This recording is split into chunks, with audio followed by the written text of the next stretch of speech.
Welcome to Youth Ministry Unscripted, the rooted youth ministry podcast where we talk real, honest, and raw about gospel-centered youth ministry. I'm Josh Hussung, and I'm here with Isaiah and Danny. Say hi, guys. How you doing? And we have a new member here with us. We have Becca Heck. Say hi, Becca. Hey, so excited to be here. Yeah, now some people listening probably have met you at a conference in the past or been to a workshop you've led or something like that, but we'd love for people that don't know you to hear a little bit. So tell us a little bit about your background, what you've been up to, what you're doing now. Yes. So I have gotten to be a part of Rooted since the second conference back in 2013 in Birmingham. So it's been a long time. I've gotten to be on the steering committee. I've gotten to teach and be doing workshops and lead a mentorship group and all sorts of things. So Rooted and I have a long history together. But this is my 20th year of doing youth ministry. I started when I was 19. And so this has been a really exciting year for me as I think back on those kind of past 2 decades of what the Lord has been doing. I served as a director of student ministry for a church here in Atlanta, Georgia, for 13 years, and then went to RTS to get my MDiv and finished that last May 2024.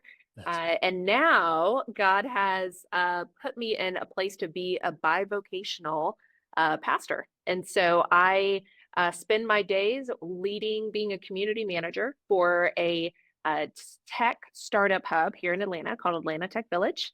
And then when I'm not doing that, I am volunteering as a 6th grade small group leader. So I'm back in the volunteer seat in some ways.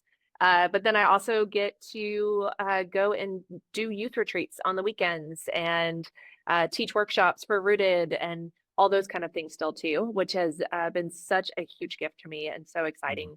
But then I'm also stepping into a new season as well and working with an organization called Inago Partners, where I help do church health assessments. So when churches have gone through a season of hurt, gone through a season of leadership change, and are just at a time of recognizing that, hey, there are things within their church community that they would love to be healthier and they would love to really be pursuing flourishing ministry, they call us in. And so I have been loving that work and really enjoying getting to walk with churches from all over, who are just desiring to pursue holiness in a really, really clear and succinct way.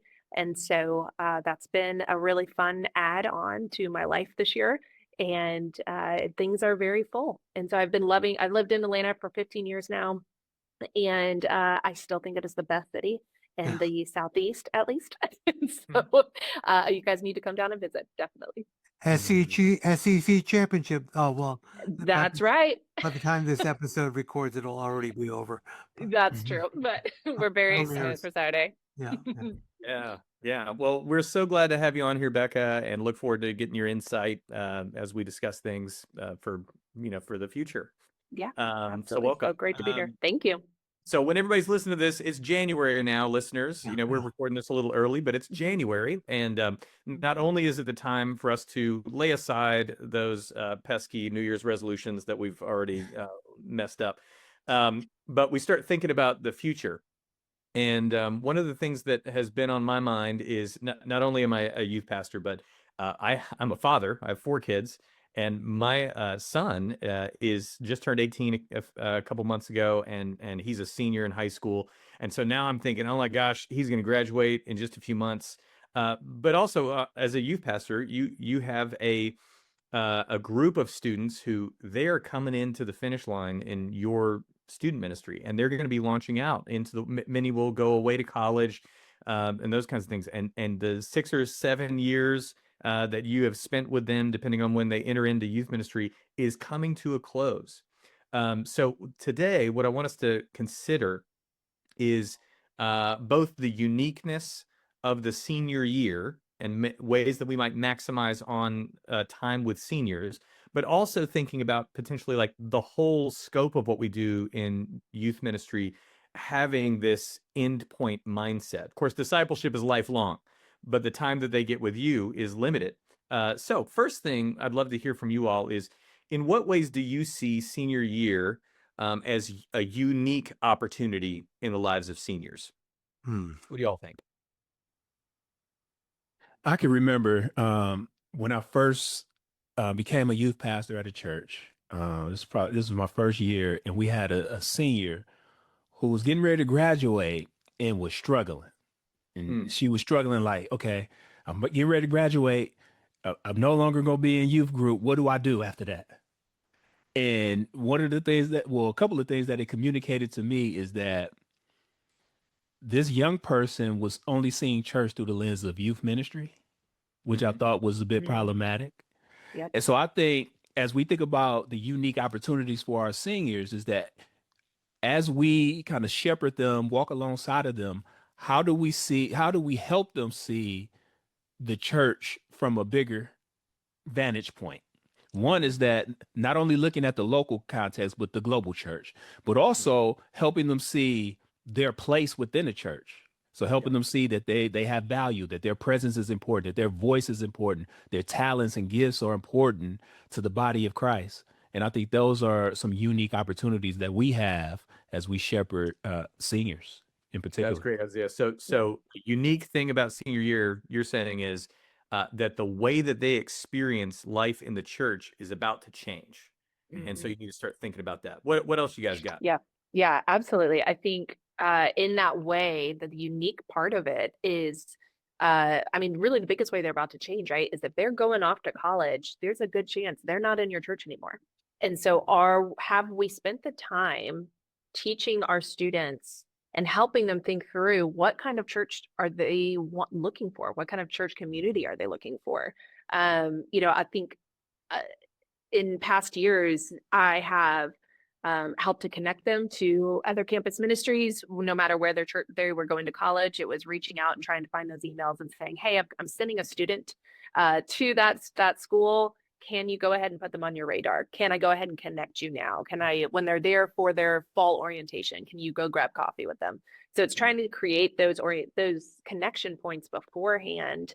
But then also there was a season where I actually I worked with my elders to kind of make this something that was possible. But throughout their senior year, I would actually take them to other churches around the area and give them an opportunity to then experience maybe different denomination, experience a different kind of worship service, and then have lunch after and kind of talk about not in a way that was super critical of the church, but to say, what did you guys see? What did you experience? Did you like that? Did you not like that? So that as they get into college, they have a way of thinking about, okay, if I'm looking for, we want them to be in a gospel-centered church, but the only way they're going to understand what does a gospel-centered church look like is to actually give them opportunities to see it outside of your youth ministry and outside of your worship service. So there was a few years that I took, we're in Atlanta, there's a massive conference called the Passion Conference that Louis Giglio does every year in January. And so there was a few years that I started this project off with that and said, let's go to something. We were in a PCA church, so not a worship service does not look anything like a Passion City Church service at all that they were used to. So really putting them in an element that they were not familiar with, but then giving them an opportunity to say, oh, this really spoke to me, or this didn't, or what really having something that would give life to those conversations as we were discussing, what does it look like to be in a gospel-centered church, and what parts do you really want to find so that your spiritual life can be nourished while you're starting this whole new life as a college student.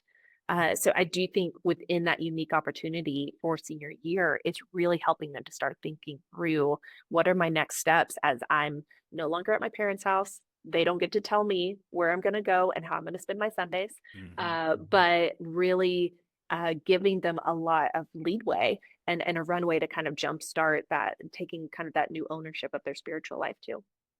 I love those things that you've done, Rebecca, like connecting them to campus ministries or connecting, just giving them a view of other churches. Because one of my philosophies in amateur ecclesiology, since once they hit youth group, is the most important time of youth group is after they leave youth group. I probably say that every week at youth group. I say, hey, I don't care about what you're doing here now in your 6-7 years, but when you leave is the most important time. And one of the things I do care, but Yeah. but one of the things we've done for years is every Thursday night we do this thing called senior night, and it's become a real rite of passage for our seniors. That when you're younger in youth group, you look forward to your senior year, where every Thursday night we gathered at our house. We had some kind of food. We told the parents we're going to gather the seniors, and we're going to look at college essays. We're going to do college applications.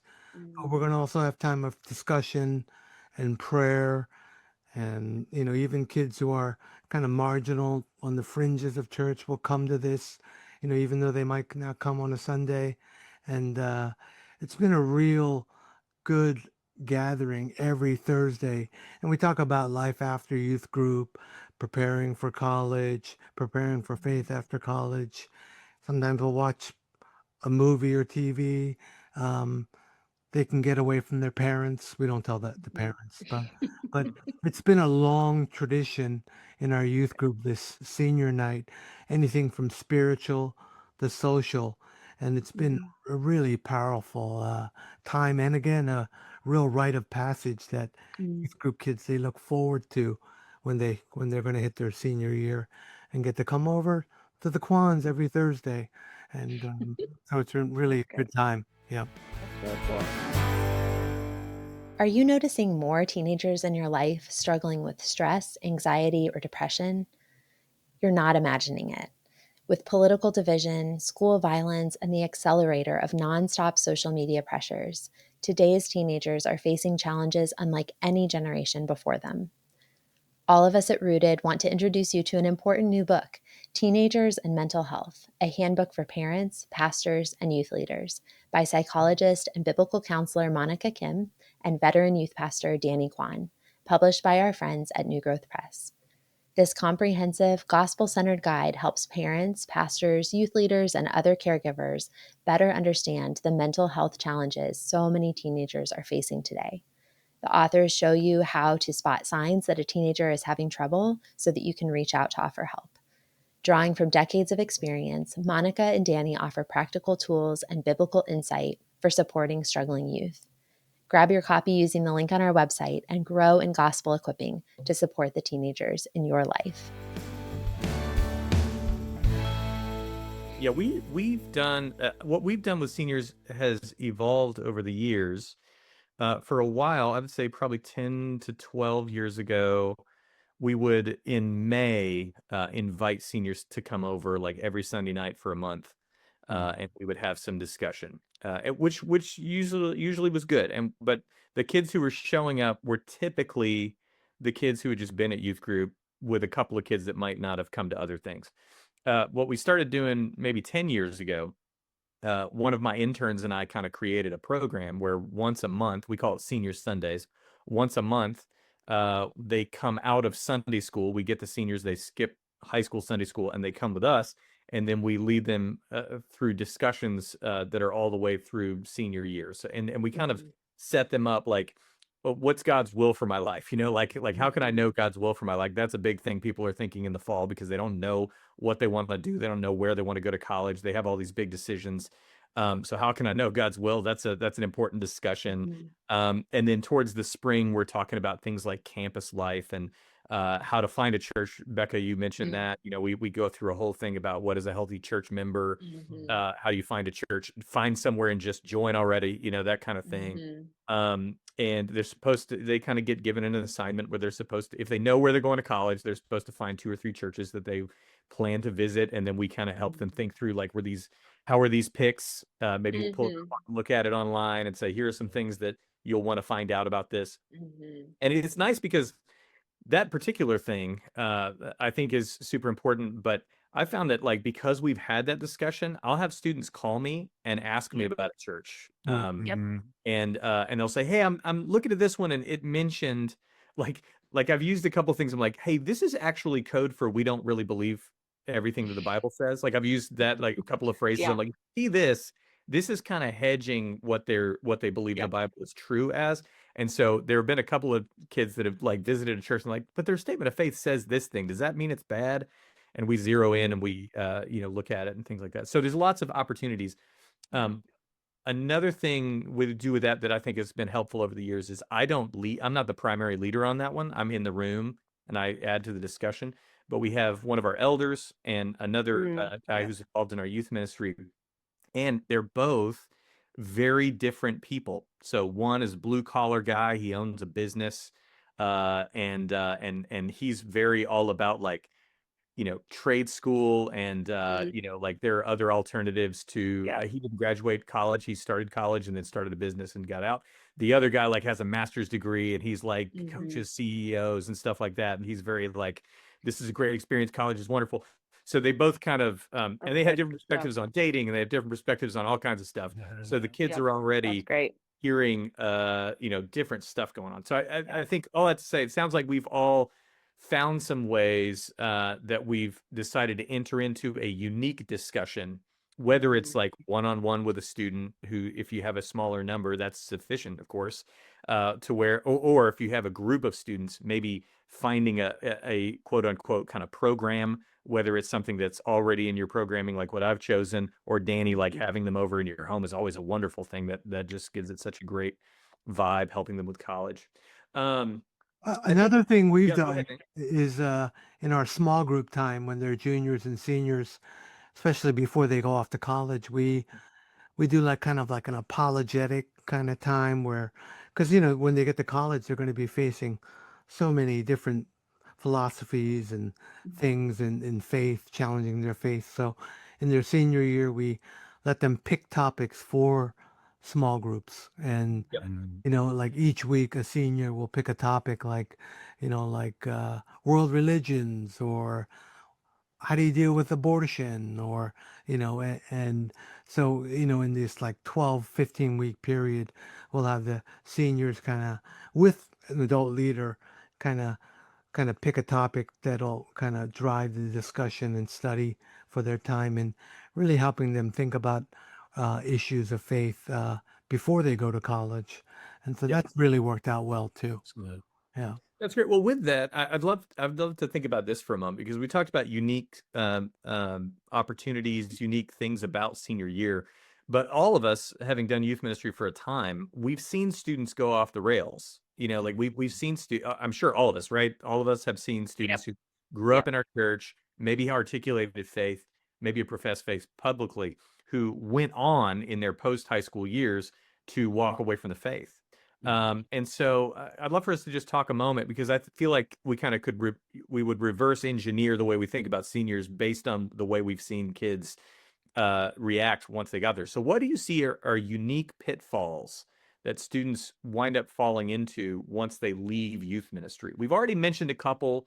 You talked a little bit about some apologetic issues, so we could certainly talk about those. Talked about thinking about church life only in youth ministry was highly specific. It's spoon-fed to me in teenage lingo or something. But what pitfalls do you guys see, as students leave youth ministry? One of the ones I was always, it was always a very humbling moment, but was when I would have students come back and say, I think I'm a real Christian now. I think I understand finally. I'm going to get rebaptized, or I'm going to, I don't think I ever understood, what you were saying, but now I do, because this new church has, opened my eyes, and this new campus pastor or whatever.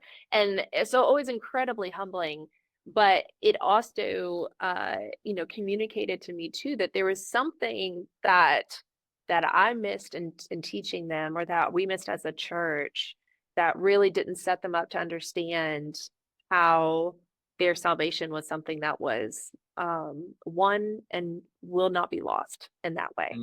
And I think that can end up becoming one of those pitfalls, because whether they're students that have now all of a sudden feel like they understand the Christian life in a whole new way, or it's a student who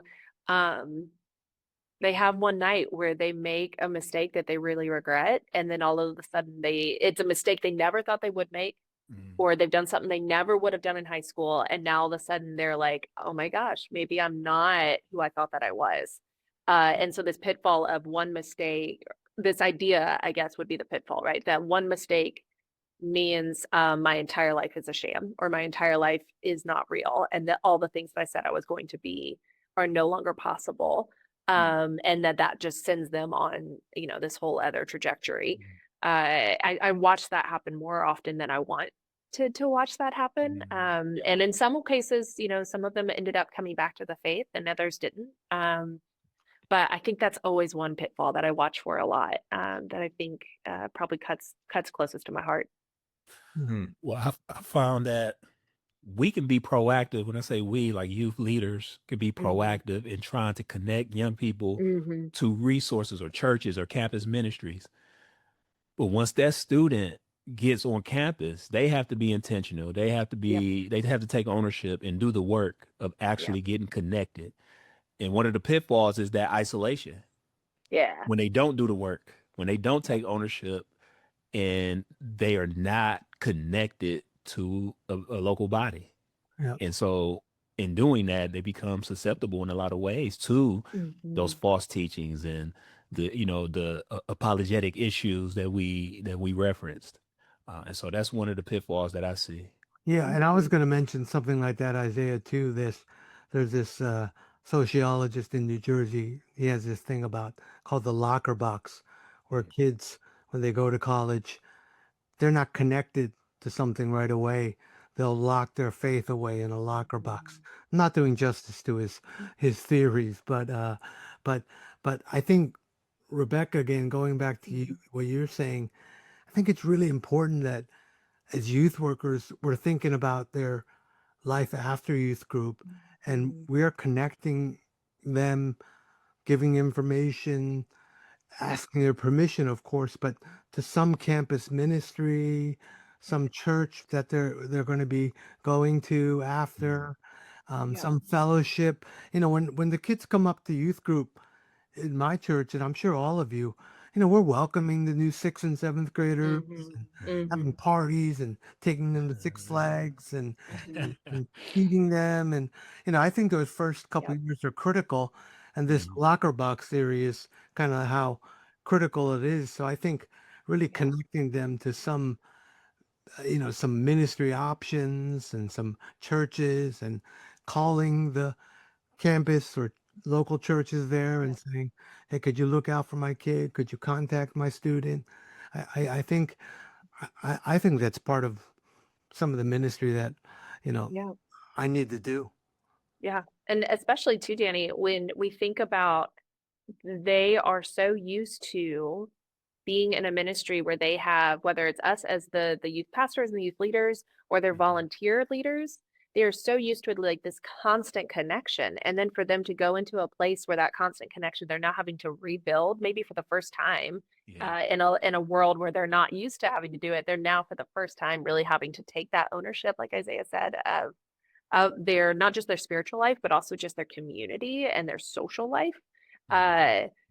One of the things we started to do, and maybe this is different for y'all's churches, but with us, when we had a adult small group leader, they moved up with their kids, right? So it wasn't like they had a new leader every year. They had one that followed them.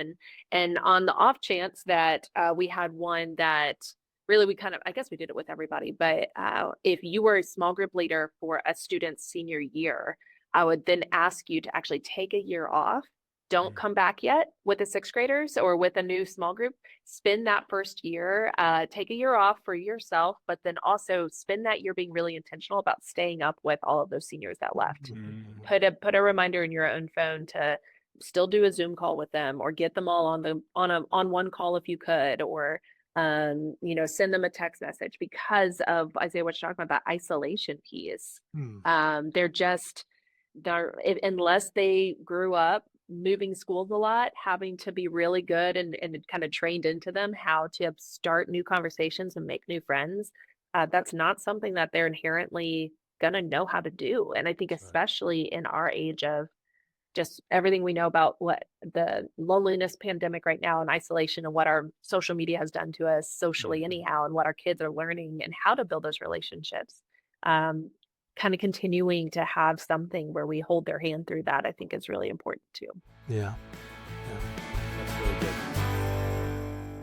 Hey listeners, this is Davis Lacey, podcast producer here at Rooted.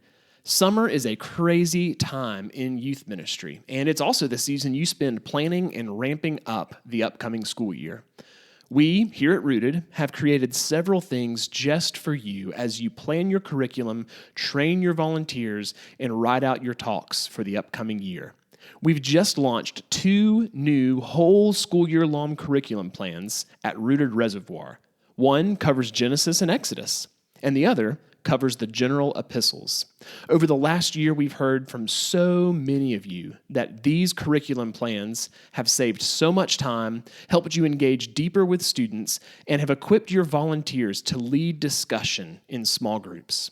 If this would be something that would be helpful to you, we hope that you'll check out rootedreservoir.com today and download your free Philippians curriculum to get started. That's rootedreservoir.com. Check it out today. Well, I think as we're kind of coming in for a landing over the next few minutes, I do want to think about follow up a little more, Becca, about follow up. So, do you all do anything that is built in that is follow up? Kind of like what Becca talked about. She said, make a reminder on your phone. Anything else that you all do that would be follow up for people to graduate? I borrowed this from Fuller Seminary, and I'll put this in the resources for you. They had this idea, life after youth group, 6+2. Like if you had your kids for 6 years, the 2 years after, when they go freshman and sophomore year, is really important to stay connected with them and make sure they're transitioning. And a lot of the times, like in my early years of ministry, I'd be like, the most important time of youth group is after you leave youth group. So go to your next church and go be healthy there. But I think they do need some time of transition. So I've adapted this 6+2 philosophy from Fuller Youth Institute, where those first 2 years after youth group, I'm trying to have somebody, a young adult, a small group leader, and myself text them, Zoom with them once in a while, care packages from the youth group, just to know that we're caring for them. Again, connecting them to a campus or college ministry or wherever they're going. But I think those 2 years after youth group, I'm trying to keep a connection, so they'll continue in their faith. And I really like this idea of 6+2. It kind of just gives me a tangible way to think about those first few years after youth group. Because like Rebecca's saying, they've probably been woken up most of their life by their parents, and they go off to college and they're by themselves. So you implemented that 6+2 idea. I was in a context where it wasn't a large context, and even throughout the years that I was there, we just didn't have a whole lot of seniors come through. And even in those seniors that were there, most went to like local universities. So they were not that far away from, and so a lot of times they would come back on weekends and, or things like that. So there was still connection to, the church that I was at. And so, when those things happen, I will be intentional about just talking to them about, hey, how's the transition to college life going? Have you found community? Just asking questions about just life as a college student now as they transition outside of that context. And then for those who went out of state, I would try to encourage those volunteers, those adult volunteers who were in those small groups, building life and community with those young people, to continue to reach out as well to those individuals. So that's great. We had it started just it was not me, it was Jesus doing it, but I saw it and was like, oh, we need to make this a regular thing. When the students would come back from their freshman year, whether for like holiday break at Christmas or anything like that. Yep. They normally were back by time we were having our big annual, Christmas youth party. And so it then became kind of a normal thing for all of the college students to come back, and then I just put them to work. It's like you guys got to benefit from this cool thing that we did every year that was always so different. And now you're going to help put it on for the next generation. And building that into, I think, because then as a student, they started to see, oh, here's the college kids that come back and they show up as, chaperones for trips and different things like that, and help us do these larger events. And now I know when I'm older, when I go to college, I get to do that too. And so there's kind of instilling that sense of your church, your home church, the one you grew up in, is always still going to be, especially if your parents are still there, it will continue to be your home church. It will continue to be this place that will welcome you back in. And that was something I always wanted our students to know, was that I was always going to be available. They are always welcome here. And at the same time, we had to have some hard conversations. And I still have Steve Yates, who also writes for Rooted and has done a lot of work for us. Steve Yates and I worked at the same church here in Atlanta. And one of the things I learned from him was really using that. We talked about, the church, the youth ministry being a family, and the church being a family. But he kind of took it to this other level and used it as this way of teaching them, hey, just like in a family, when a new sibling gets born and the older siblings have to take on a different role, you guys are now the older siblings. You are graduating out of youth ministry. And so your role in this church will look different, but that does not mean you are no longer a part of it. And so really getting to use that language and preparing them for that, and even using that, in ways that we talk to them about adulthood. And, I'm thinking too, there were some really key points of, we just had some students, that families were broken and they didn't always have supportive parents at every milestone that maybe they wanted. And so recognizing too that there was just moments where, as they were preparing to leave, like I taught a couple of kids how to drive, right? Like we had some dads come and teach, make sure that certain kids knew how to change a tire and what does it mean whenever a light goes off on your dashboard. Like we had some financial conversations. There was just things that whenever you have kids too that aren't coming from a home where maybe there's all of that support, recognizing that the church can step into that too. So when I think about those essential principles, it's not just the faith pieces, but it's also kind of those more other practical things of reminding them that the church gets to step into all of these places in their life with them and help be a support for them. So I've loved this conversation, guys. This is really fun. Yeah, that's so great. Okay, just to wrap it all up, what we've got is whether it is the whole 6 or 6+2 of your youth ministry experience and getting them ready, or that unique senior year, or the years following up. There's a huge opportunity in helping students transition from high school life to post-high school life, whatever that looks like. And so we would encourage you in the early parts of the spring to be thinking about how you can maximize on that. If you're in a small context, you don't have to have some giant program. That doesn't equal successful youth ministry. It could just mean get a coffee with a senior and talk to them about life and how you can be there for them post high school. So don't overthink it, but think about it. And we hope that you'll be prayerfully considering how you might engage high school students, especially seniors, this spring. Real fast, we always like to end with a little quick question, and that is, what I've got today is, what's your go-to connecting point with students? Like, what's your default? Whatever. Let's start with you, Danny. It used to be like food or sports, but kids don't do that anymore as much, in my opinion. But I always found an easy way to connect with them is say, "What's your favorite TikTok video?" And they'll show it to me. And that's an easy way to connect with them and watch something. Hopefully, it's not too vulgar, but